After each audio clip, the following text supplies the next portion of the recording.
Magic still exists, and you can call it science, you can call it nature, you can call it whatever you want, but it's how we Mm-hmm. look at it. It's our perspective of it. It's because we've been told that these things don't exist, we are Mm-hmm. choosing to not look for them anymore, or we're ignoring them. We're ignoring the beauty in everyday life. Why though? What was it about it? Like if you can articulate that, why were you so afraid to come to the realization that it wasn't real? That's deep. That's good. The topic that I wanted to discuss today was, where did all the magic go? When this episode will be released, it'll be St. Patrick's Day. Simone has been on this leprechaun bender for the last month. She is just obsessed. It is her new favorite holiday. She is drawing rainbows like it's her job. She is setting up leprechaun traps all over the house. I mean, there has been so many glitter accidents. One of us is moonlighting as a stripper. I swear to God, there is so much stuff going on in our house right now.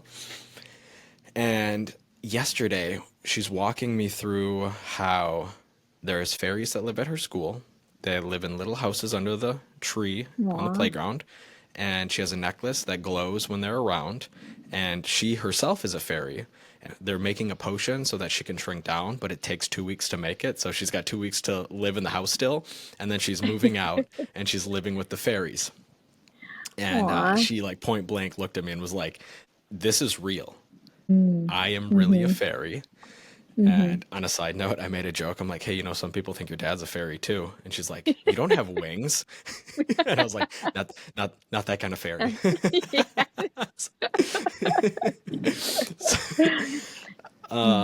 No comment. So she's just, yeah, she's, Just kidding. thanks for the love. But it hit me. I've had this thought for a really long time.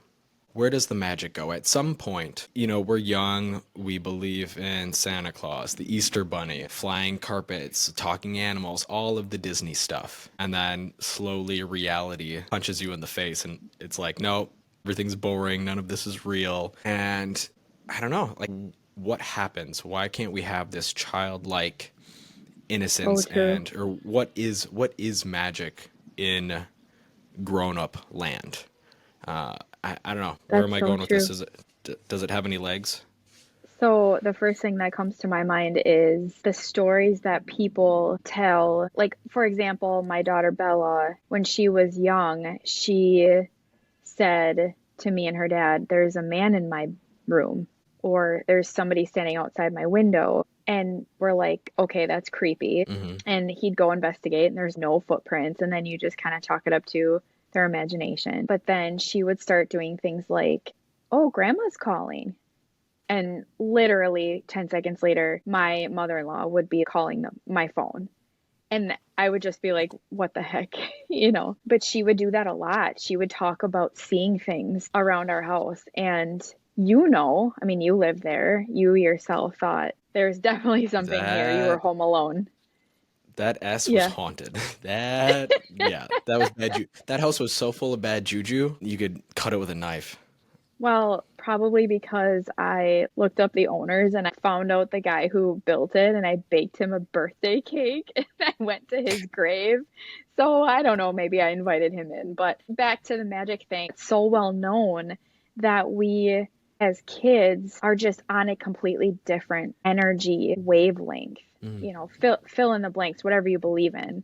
But it's so true. And I think regardless of what you believe in, you can't deny that there's these stories out there where these kids are saying stuff. "Oh, I saw that old man," and points to a picture and they're like, "Well, that was my great grandpa. You could have never met him. He died before you were Hmm. born," kind of thing. So I think depending on who you're around, the people, they diminish it, right? They're like, "Oh no, there's no way you couldn't have known him," things like that.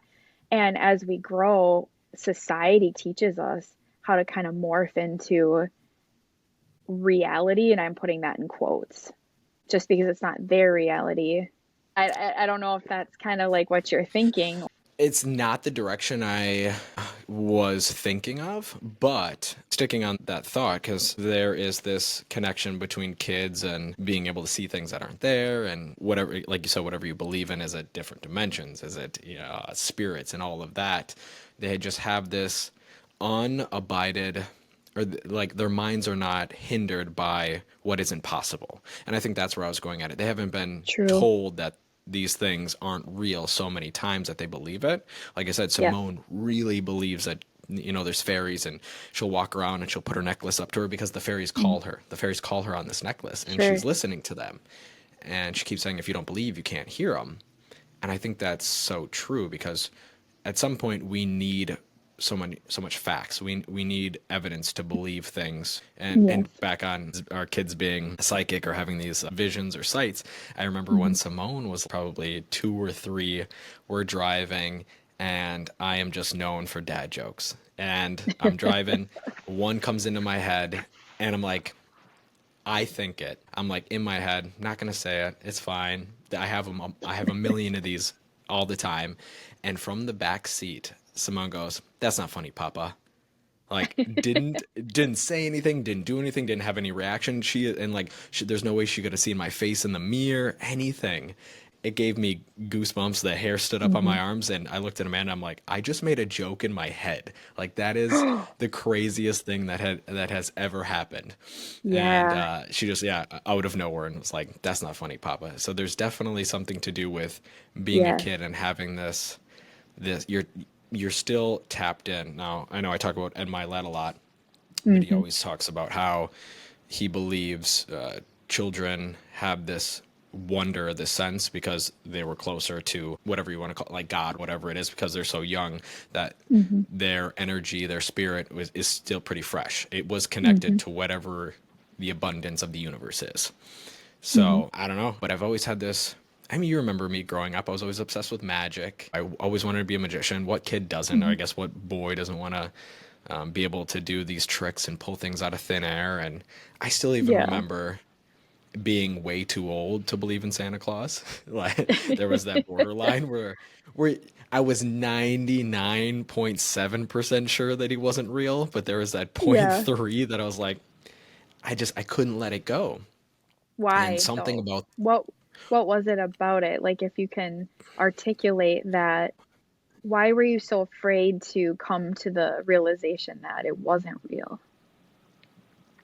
that's deep. That's good.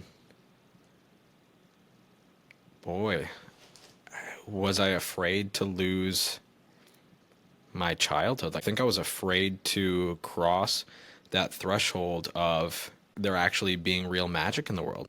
Because once you close the door on one, it's kind of like you can't pick and choose. Because if that's not real, then every other story you've ever been told can't possibly be real either.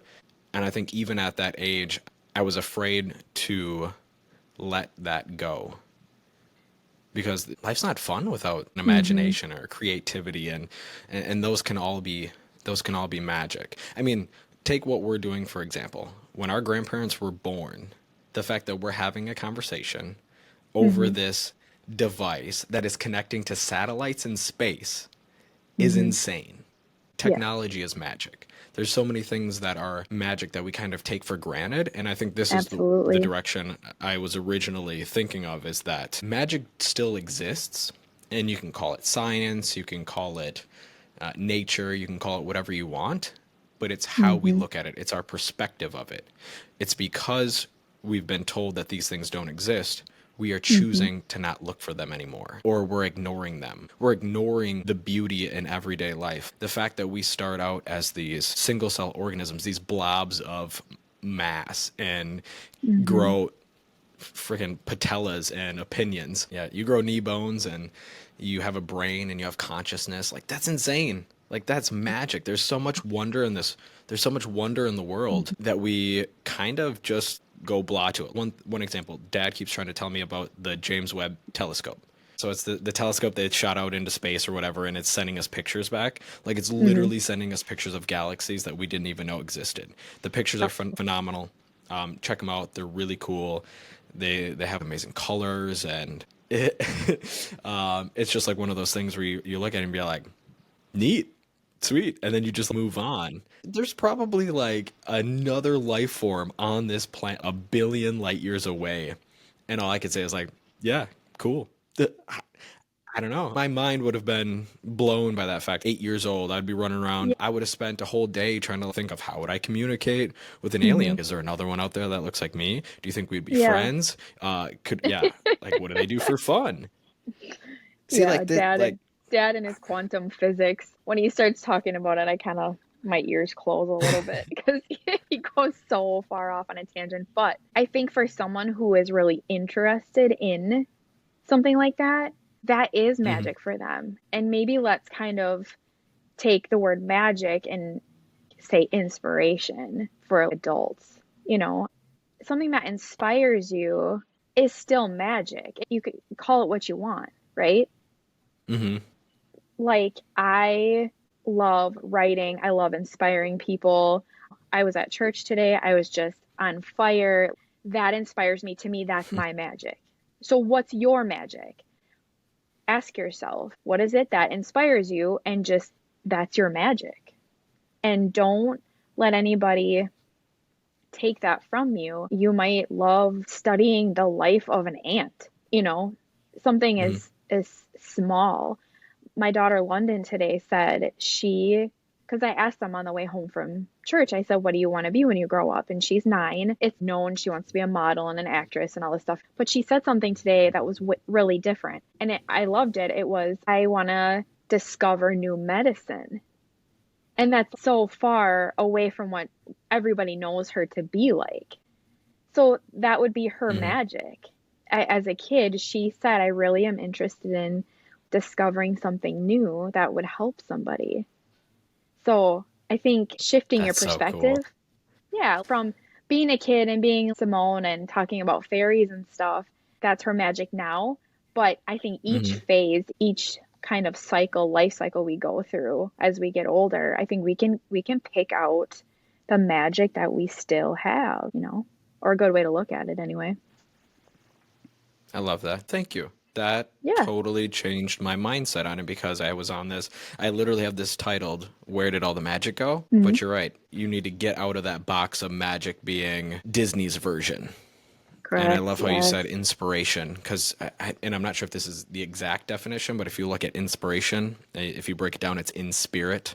So it's Ooh, what kind of drives you spiritual, and I use the word spiritual loosely. loosely, but Yeah. it's, yeah, you're in spirit, you're Hmm. inspiring, inspirational. So I really like that because it's tangible, and that's why we can kind of bring this back to the whole theme of the show, like what's your one thing? How can you take this week? It's a magical day. Couldn't even tell you what St. Patrick's Day is about. I actually had a Hmm. thing. I was going to be like, I should probably research this if I'm going to talk Hmm. about it. Hmm. No idea. I just know that people drink green beer, Chicago dyes the river green, and I'm going to destroy my house tonight, making it look like a leprechaun ran through it. So Aw. that is what St. Patrick's Day means to me, and Yeah. we're going to show Simone the magic. That's what we're going to do I tonight, love that. and I love that. I think that's going to be a lot of fun. But yeah, so what's your one thing this week? I would love you to find your magic and replace magic with whatever word you'd like in that realm of inspiration or your Hmm. muse. Your muse. What can you just take a second to bask in it? The sunlight through the trees. It's the sound of animals in the forest. It could be anything so little, but whatever it does you. Music can be magic. It can instantly Yes. take you from one mood to another or from one place to another. It can bring you to a memory. It can bring you to the future. There's so many things that could give you this inspiration. So shift your perspective this week. That's what I want you to do. And just enjoy the moment, be in the moment, and kind of live in the present a little bit more and see how you can see things differently. What do you think? All Hmm. right, put a bow on it. Foster it. Whatever you come up with, whatever your magic is, whatever inspires you, after you have that thought, then develop a plan to foster it and seek those around you that will uplift you. Well, thank you, my sister. I really appreciate this. This was a lot better than what I was going to come down and sit do today. So keep your days open. I might do this again Yeah. and impromptu jump on and chit chat because Well, we don't get to do that a this lot. is So this is my magic. It really is. Every time we do this, I'm like, "Oh, I want more of it. I just want more of it. I don't know. It's yes, weird. I do. Hey, this is how we get to the Grammys. Yeah. That'll that'll only make sense if you listen to the last episode. Yes. Okay. I appreciate Okay. you. Thank you for carving Yes. time out of your Sunday and sharing Now it with me. So, how do I log how off do of you this what? thing? Do I, I mean, when we're done, are we I'll, done, or how do I? yeah, Because if I when we're, hang up, oh, am I yeah. gonna hang up on you? No, no, I'll hit the stop button. All right, everybody. We will see you next week. And we're out. Yeah, like a basement dweller today. I am. Sorry that took so long. I know I was like, gave you a tight timeline. I said, be on in 15 minutes. And then it took me like 30. Realized I didn't have my mic, so I had to run home. I'm trying to figure out a mic stand because the last time we recorded, the sound kept cutting out. Maybe if I Hmm. just put it on somewhere, I'll be less likely to hit it. Amanda does stained glass, hence the stained glass behind me. Yeah. Well, her soldering iron is plugged into the same power strip that I plugged the laptop into that I turned on, and I tried using that as a mic stand, and I'm like, oh, this seems hot. Why should this be hot? You know, like a real smart person, I decided to take the wand out and touched it to my finger to like No see if it way. I'm like, yeah, it's 410 degrees, and I'm like, Just that now? sucked. Yeah, like 2 seconds ago. Oh. Oh, I am firing on Oh. all I'm firing on all cylinders this morning.